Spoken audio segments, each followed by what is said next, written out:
Hello friends, welcome to my YouTube channel ज्ञानपथ।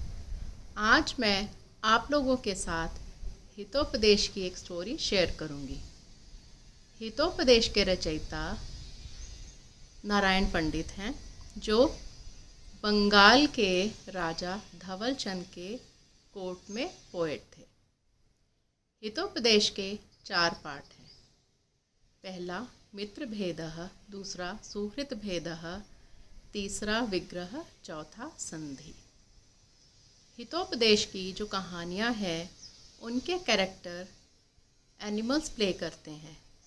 जंगलों के scene होते हैं और एक स्टोरी का प्लॉट होता है जिसके कैरेक्टर जंगल के जानवर होते हैं। ये जो कहानी मैं आपके साथ शेयर कर रही हूँ इसका नाम है सुहृत भेदः। इसमें सुहृत भेदः जंगल के जानवरों को एक स्टोरी सुनाता है, जो स्टोरी इस प्रकार है। एक बार वर्धमान नाम का एक व्यापारी था। उसको व्यापार करने के लिए जाना था, तो उसने अपनी बैलगाड़ी में बहुत सारा सामान लाद लिया और वह व्यापार के लिए निकल पड़ा। रास्ते में एक जंगल था। वो जंगल बहुत ही घना था। अचानक क्या हुआ, एक बैल जिसका नाम संजीवक था, उसका पैर फिसल गया और वो गिर गया। जब वर्धमान ने गाड़ी से उतरकर देखा कि जो बैल है संजीवक, उसको बहुत चोट आई है, वो खड़ा भी नहीं हो सकता है, तो उसने क्या किया, उस बैल को गाड़ी से निकाल दिया और जंगल में छोड़ दिया और एक ही बैल के साथ बैलगाड़ी जोत कर चला गया। अब क्या था, जो संजीवक था उसको तो हरा भरा जंगल मिल गया। बहुत सारे हर्ब्स थे, वनस्पतियाँ थी, हरी हरी घास थी। वो उनको खाकर बहुत जल्दी हील हो गया और उसके बाद जो अपना खाना खा लेता था, प्यास लगती थी, पास में ही यमुना नदी थी। यमुना नदी में जाकर वो पानी पीता था और उसके बाद वो संतुष्ट होकर बहुत ज़ोर से आवाज़ निकालता था। जैसे गाय रंभाती है, वैसे जो बैल की आवाज़ थी वो डबल साउंड करती थी, क्योंकि जंगल बहुत बड़ा था, अकेला सूना साना था और उसकी आवाज़ इको होती थी। एक बार क्या हुआ, जंगल का राजा शेर, उसका नाम पिंगलक था, वो अपने असिस्टेंट के साथ आता है। उसका असिस्टेंट थे जैकल, श्रृंगार, जिसे सियार कहते हैं, और असिस्टेंट का नाम था दमनक। उसको बहुत प्यास लगती है। वो पहाड़ी से उतर कर आता है यमुना नदी की ओर, और जैसे ही वो पानी पीने लगता है तो सामने क्या देखता है, संजीवक को। वो पानी पी रहा था और उसके बाद वो संतुष्ट होकर बहुत ज़ोर से आवाज़ निकालता है। फिर उसकी आवाज़ इको होती है और पिंगलक डर जाता है, क्योंकि उसने जंगल में ऐसा प्राणी कभी नहीं देखा था। और जंगल की प्योर हर्ब्स खाकर संजीवक अपने साइज से डबल हो गया था। देखने में भी वो बहुत भयानक लगने लगा था।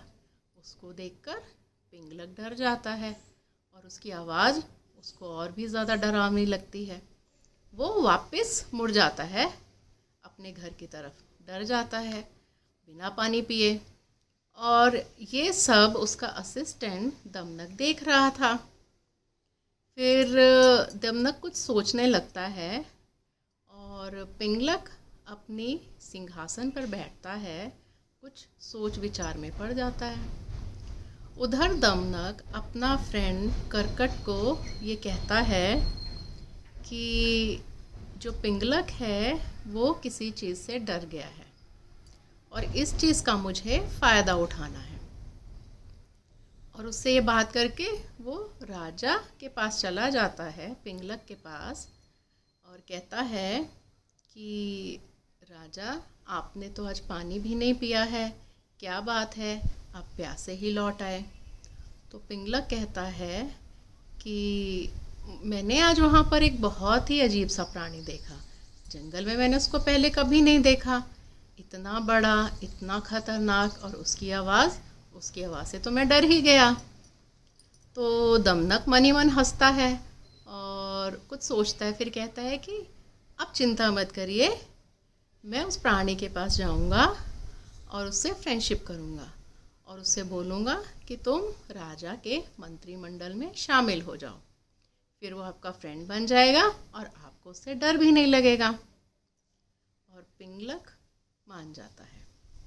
इधर दमनक अपने फ्रेंड करकट के साथ संजीवक के पास जाता है और संजीवक से क्या कहता है कि देखो, तुम तो गांव के प्राणी हो, इधर जंगल में अगर तुम ऐसे घूमोगे तुम्हें कोई भी हिंसक प्राणी मार देगा।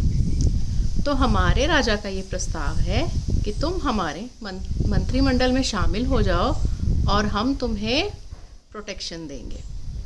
तो संजीवक भी कुछ सोचने लगता है कि हाँ, इनकी बात तो सही है, तो वो मान जाता है। और दमनक और करकट उसको लेकर पिंगलक के पास चले जाते हैं और पिंगलक संजीवक को अपने मंत्रिमंडल में रख लेता है। उसको पूरे जंगल की सुरक्षा का कार्यभार दे देता है। बहुत सारा टाइम बीत गया, दोनों में फ्रेंडशिप भी बहुत अच्छी हो गई। इधर पिंगलक का छोटा भाई स्तब्धकर्ण कुछ सोचता है और पिंगलक से कहता है कि देखो, ये जो संजीवक है ये घास फूस खाता है, इसको ना तुम खजाने का मंत्री बना दो, क्योंकि जो हमारा खजाना है, अब जानवरों का खजाना क्या होगा, उनका खाना होगा। ये जो हमारे दोनों जैकाल हैं, दमनक और करकट, ये सब खा जाते हैं और हमारे तक जो खाना है वो बहुत थोड़ा आता है। सो ये खाने की रक्षा भी अच्छे से कर लेगा और इसको हमारे खाने से कुछ लेना देना भी नहीं है, क्योंकि ये तो घास खाता है। पिंगलक उसकी बात मान लेता है। अब संजीवक जो है खजाने का मंत्री बन जाता है। इधर दमनक को ये बात बहुत बुरी लगती है और वह करकट से कहता है कि अगर मैं इन दोनों की फ्रेंडशिप करा सकता हूँ तो इन दोनों की फ्रेंडशिप तोड़वा भी सकता हूँ। मेरे पास एक आइडिया है। तो करकट कहता है कि क्या है वो आइडिया? कहता अभी बताता हूँ। तो उसको वो अपना आइडिया बताता है।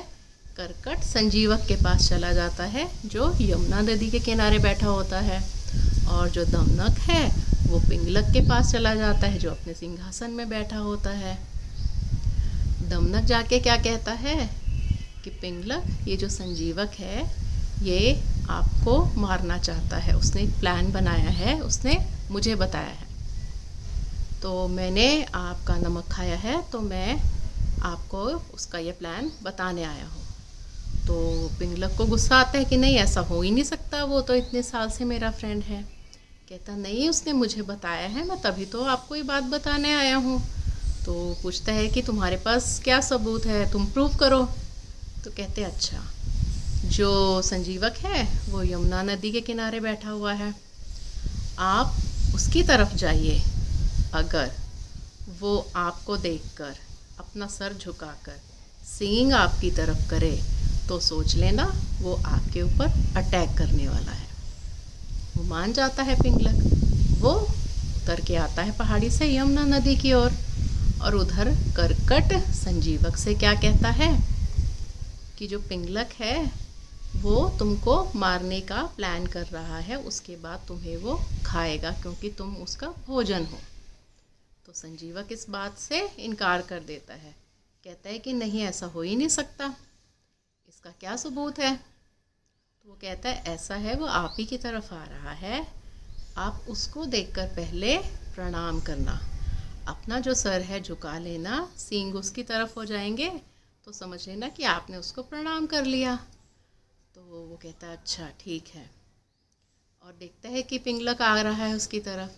तो संजीवक उठता है उसको प्रणाम करने के लिए, अपना सिर झुकाता है और सींग उसकी तरफ होते हैं। और उधर पिंगलक देखता है कि हाँ, इसने तो सही बोला था दमनक ने, ये तो अटैक करने की तैयारी में है, और उसको बहुत गुस्सा आ जाता है। और इधर उसको करकट ने क्या बोला था कि अगर आप प्रणाम करोगे पिंगलक को, तो अगर उसने आपको देखकर अपना पंजा नहीं उठाया और अपना जबड़ा नहीं खोला, पूंछ खड़ी नहीं की, तो समझ लेना, आप खुद ही समझ जाइए, समझ लेना आपको देखकर वो आक्रमण करने वाला है। तो कहता है अच्छा। उधर शेर देखता है कि संजीवक ने सर झुकाकर सींग उसकी तरफ किए है, उसने पोजीशन ले ली है अटैक करने की। और इधर संजीवक देखता है पिंगलक बहुत गुस्से में है, उसने अपना पंजा उठा लिया है और अपने जबड़े खोल लिए हैं और उसकी जो पूंछ है खड़ी हो गई है। वो समझ जाता है कि ये तो अटैक करने आ रहा है और वो दोनों आपस में एक दूसरे के ऊपर बिना कुछ सोचे समझे अटैक कर देते हैं। दोनों में फाइट होती है, लेकिन जीत किसकी होगी? पिंगलक की, जंगल का राजा जो है। और पिंगलक जो है संजीवक को मार देता है। मारने के बाद उसको बहुत दुख होता है, वो अपने सिंहासन की तरफ चला जाता है। और इधर दोनों दमनक और करकट बहुत खुश हो जाते हैं कि संजीवक मर गया है, अब उनके लिए भोजन तैयार है। मौके का फ़ायदा उठाया। सो फ्रेंड्स, जो हितोपदेश की कहानियाँ हैं वो किसी भी एज ग्रुप के लिए सार्थक हैं। कहने का मतलब है कि जानवरों के द्वारा जो कहानियों की रचना की गई है, जो रोल प्ले किया गया है जानवरों के द्वारा, वो हमारे लाइफ में प्रैक्टिकल उतरता है। तो हमें हितोपदेश की कहानियों से शिक्षा लेनी चाहिए। सो फिर मिलेंगे अगले वीडियो में न्यू सब्जेक्ट के साथ। बाय।